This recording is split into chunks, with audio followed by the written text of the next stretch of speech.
Bhante, like us, some in Buddhism it says that when a person passes away, the last one immediately reborn.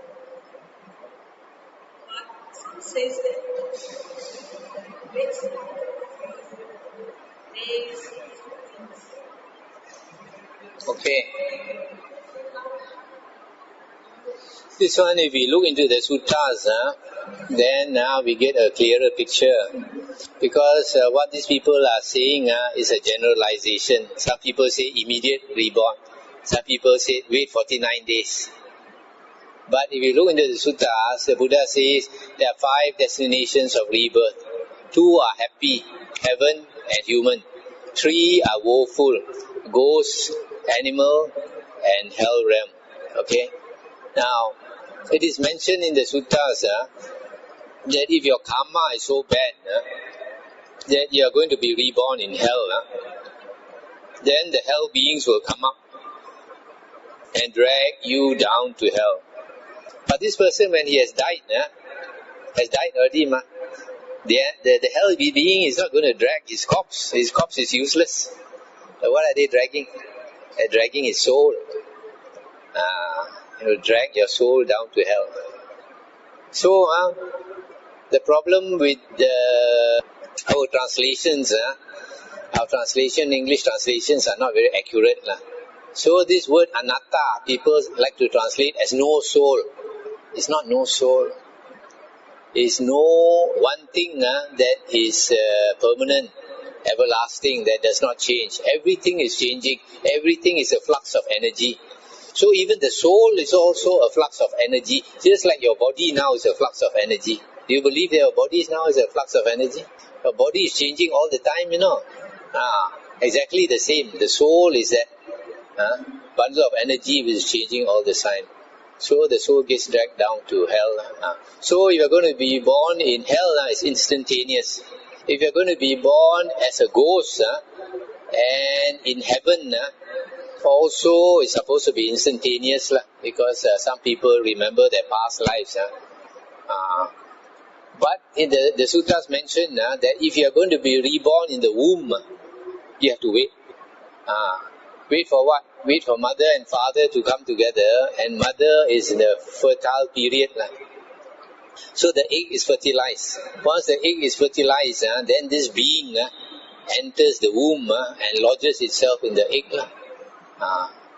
So how long he has to wait? Not stated. It's not 49 days. Might be shorter. So, since the human rebirth, he has to wait. So the animal rebirth is probably also have to wait. Also have to go into the womb. So these two, going into the womb, they have to wait. But the other 3 is immediate. For example, the ghost, I have a devotee who says that the auntie, 2 days before the auntie died, the Dracula teeth came out. 2 Dracula teeth came out. That means she is going to be reborn as a fierce ghost. And immediately after dying, the teeth disappeared. That means 2 days before the body died, she already transformed into a ghost. So that would be instantaneous, immediate rebirth.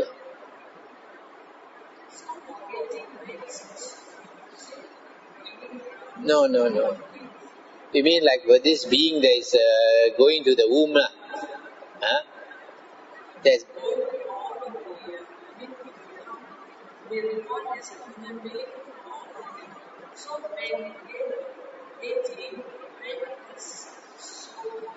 okay, in the suttas, the Buddha call it a Gandhaba.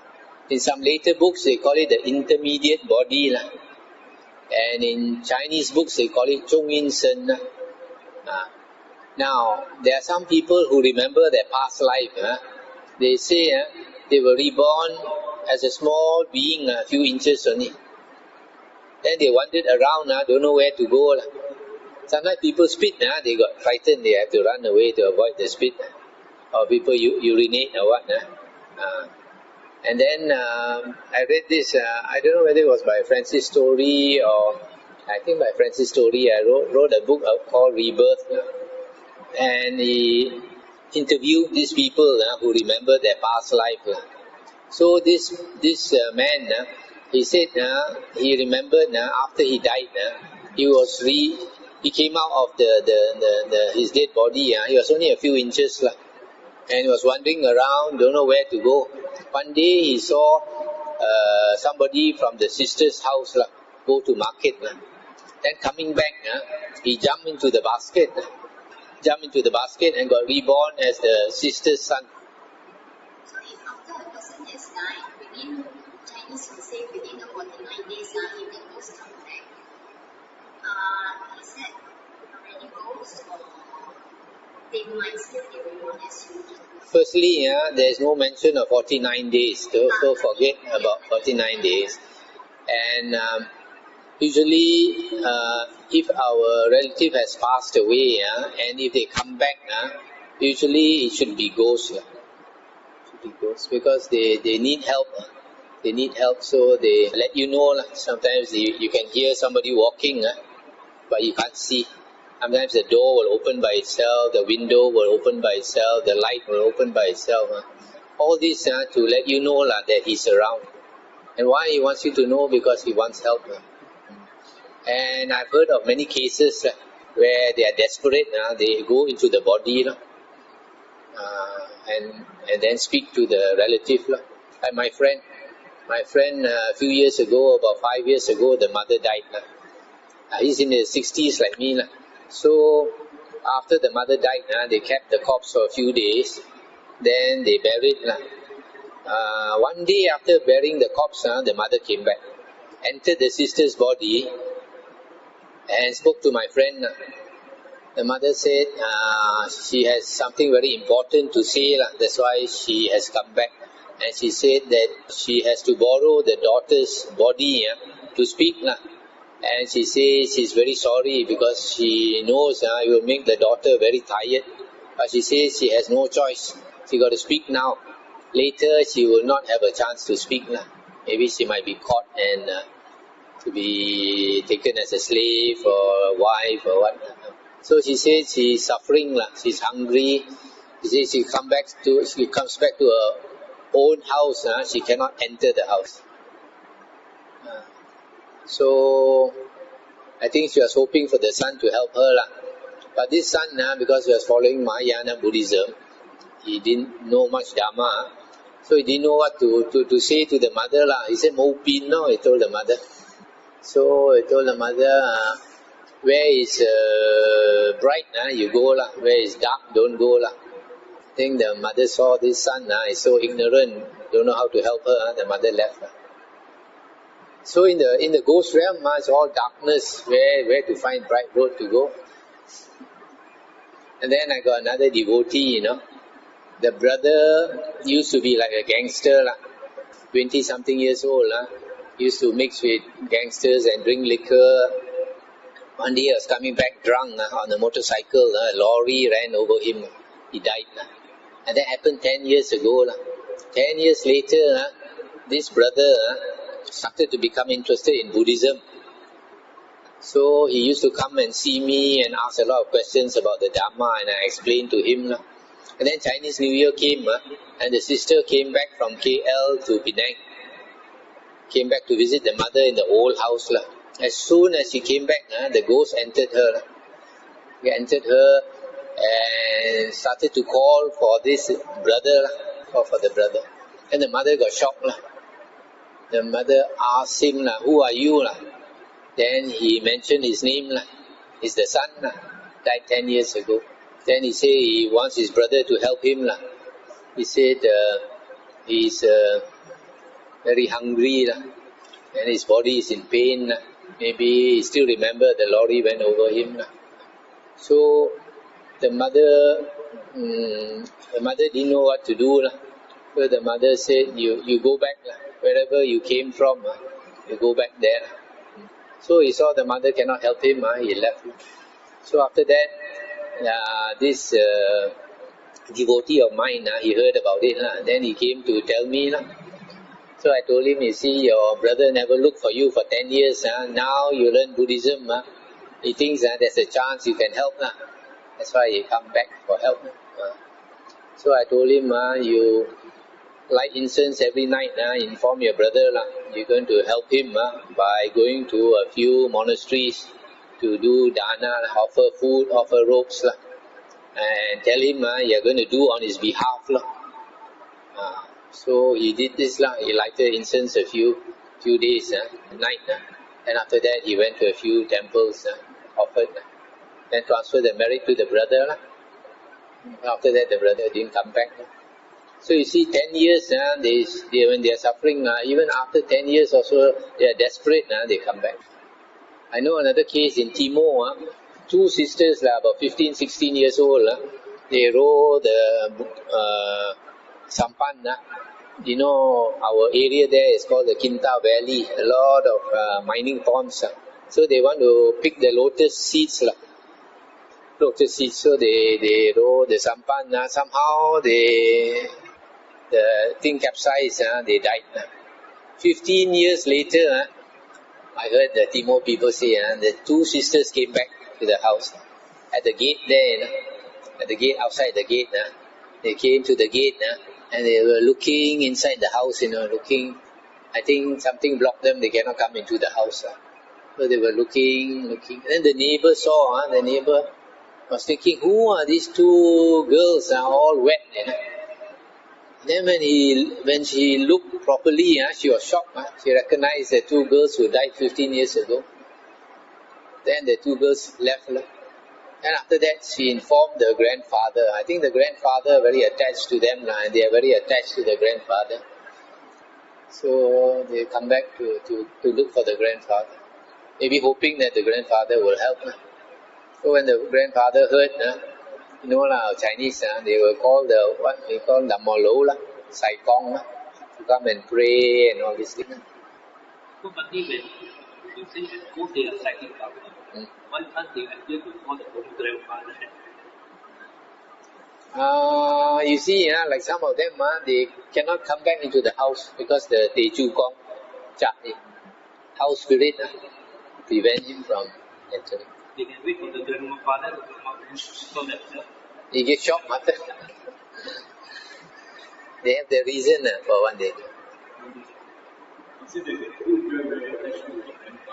Yeah. What happened if the grandfather migrate? Would they also be able to do that? Migrate? Yes. Not the grandfather migrate. That is a bit complicated because, every area, they got their spirits, they got their taiko. So whether they can go or not. What I heard is sometimes if a person gets Kong Tao, with black magic, that person has to go overseas. When the person goes overseas, that spirit cannot follow because got a lot of taiko there, not allowed to go in. So not so easy. Depends what kind of psychic power he has. Yes, the story for one friend. Since one time he went to hospital for operation. During that period of don't know how many days, can see all these spirits. And they territory, they were gang. Even in the suttas, the Buddha says that when we go to any new area, we must pay respect to the Deva Raja there, the Taiko, Dato Kong. Especially those contractors, if they want to pay up and all these things, they have to pay respect to the Dato Kong. Otherwise, they will have problem. Unless your karma is very good. If your karma is very good, you got a lot of this Hufasan, protective spirits guarding you. Then you go anywhere also, you are like a taiko. The other country where they don't believe in Buddhism and other religion, it will be fine. Yeah, because it doesn't depend on your belief. It depends. If, for example, some people have asked me, like we transfer merit to the Buddhist ghost. What is a Christian ghost? It doesn't matter whether the Buddhist and Christian is only in the human realm. When you go into the ghost realm, there's no more talk about Buddhist and all the same. Just now you were saying the hell realm is all our mind, right? Even now, even the human world is all mind created. But just now you were saying again, is something full your soul. Yeah. As long as you are in the world, everything is real. In the ultimate sense only, it's like a dream. But when you are in the world, everything is real. So I mean, your mind creates these beings who come to pull you. Actually, whether we have led a good life or a bad life, at the last moment, then you will know. You can fool the whole world. Everybody may think you are a very good person. But at the last moment, we are scared to go. Then you have not led a good life. Or if you are happy to go, then that's the best thing.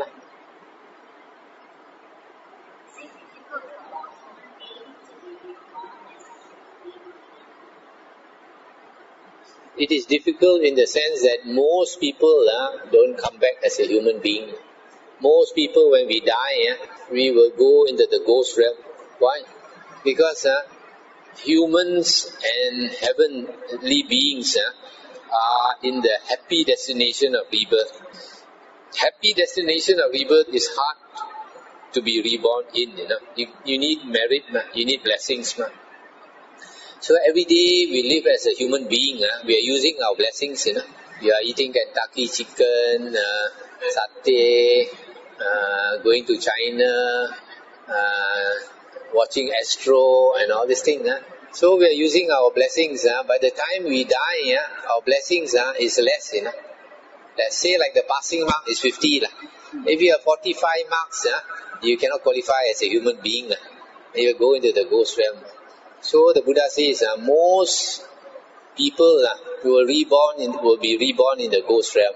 Even you don't do any evil, don't need to do any evil, you'll be reborn in the ghost realm. But if you do some evil, you're either born in the animal or the hell realm. So that's why a lot of people we don't realize human existence, human life as a human being is very critical, because out of the 5 realms of rebirth, destinations of rebirth, human beings make the most karma. Thảo gạo kinh, xiao tang xiao sai. So we use our mind so much, so we are creating a lot of karma. And this karma that we create will decide the next few rebirths, not just one rebirth, several rebirths depending on now. So we have to be very, very careful.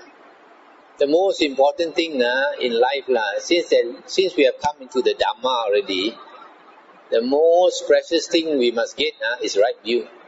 If you listen to the Buddha Suttas enough and you get right view, you'll never fall into the woeful plains, never be reborn as a ghost, animal or in hell. At that time you can take a slow boat out of samsara, ban lai bèo kít. But if you don't make use of this opportunity now to get right view, then very sorry. Why? Because the Buddha says in 91 world cycles, he only saw 6 Sammasambuddhas. Only 6 Sammasambuddhas willing to teach the Dhamma. That means after this birth, we won't meet the Dhamma for something like 30 world cycles. 30 world cycles is incalculable length of time. That means for many lifetimes, you won't meet the Dhamma.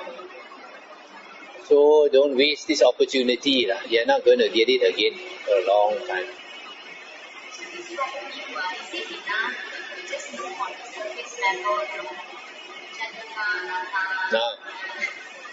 No. There's a lot of people who can repeat all these things. But you see their behavior, you know. whether they understand or not. Because when you understand, you are a different person already. You are not no more interested in worldly things. You want to spend most of your time listening to the suttas and meditating. These two are extremely important. So we meditate to sharpen our mind. We listen to the suttas to understand. Listening to the suttas is actually vipassana. And now they have distorted it, call it vipassana meditation. The most important vipassana practice is listening to the suttas. When you listen to the suttas enough, you will understand. Once you understand, your mind, your life is inclined towards a spiritual life. Of course, people will say, you're funny already. Don't want to mix with people. Don't want to go to Genting. Don't want to go to Singapore casino.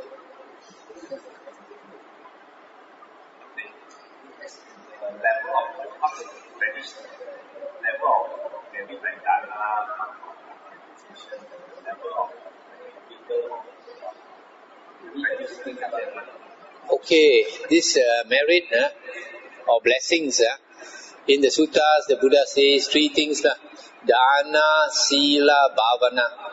Dana is charity or generosity. And generosity is the lowest. Slightly higher is keeping your Sila. And higher is Bhavana. Bhavana is development of the mind. Siu Hing, Sao Hang. So, this dana, charity, the Buddha says, if you give to an animal, you benefit an animal, the result of that benefit is 100 times. Is it 100 times or 1,000 times? Something like 100 times. In other words, if you give a plate of rice to an animal, you should expect to get 100 plates in the future. And then, if you give to a human being without any sila, like a drug addict or something, you give him an offering, your result is multiplied 1,000 times. You will get back 1,000 times, even though that human being has no sila. And then you give to a human being with sila, who keeps sila, a good man, you will get back 100,000 times. 100,000 times. And then if you give to an external ascetic who has attained jhana, for example, Jesus Christ or Hindu saint, you will get back 100,000 times 100,000, a lot. But if you give to Sotapanna, Arya, the result is countless. Many times, so many times you cannot count. Similarly, with the Sakadagamin, Anagamin, all the various Arya, even the Buddhas. But the Buddha says, higher than merit is building a monastery. You build a monastery or you help build a monastery that helps to perpetuate the Sangha. And when the Sangha is perpetuated, then the Dhamma is perpetuated. Because the highest gift, the Buddha says, is the gift of the Dhamma. So when you start a monastery, you are perpetuating the Dhamma. But even higher than all that is you practice yourself. That means higher than giving any kind of dana is you keep the 5 precepts. And that is sila. And then if you keep the 8 precepts, it's higher blessings once a week. Keep the 8 precepts. Then if you keep the 227 precepts of a monk, then even higher blessings.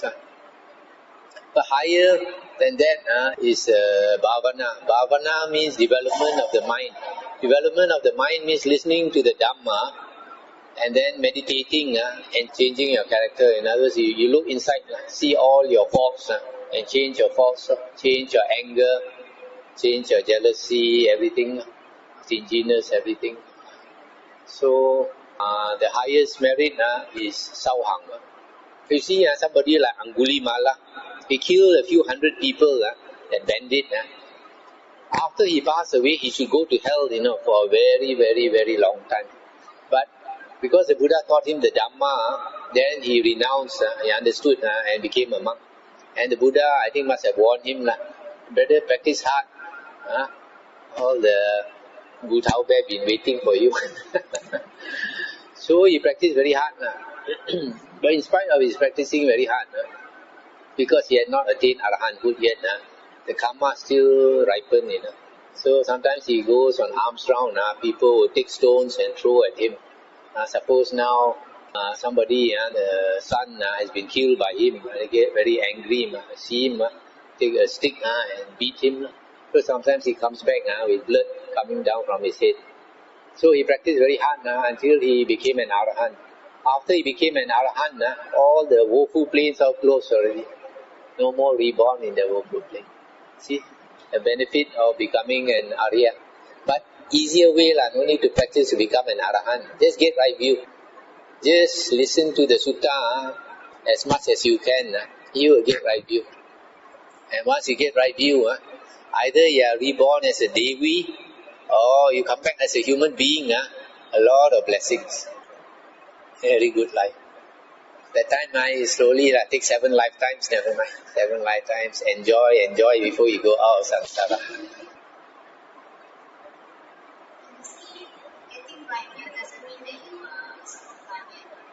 Getting right view means you have entered the stream. You have attained the first path. And then after you have attained the first path, then because you have right view, then you are only interested in the Dhamma. Then you keep practicing, and slowly that wisdom will deepen, the understanding will deepen, and then the path will change to fruit. It takes a few years. Not like what the Burmese monks say. Burmese monks say, you get path, immediately it becomes fruit. This contradicts the sutta. The sutta, it takes a few years, then only it turns to fruit.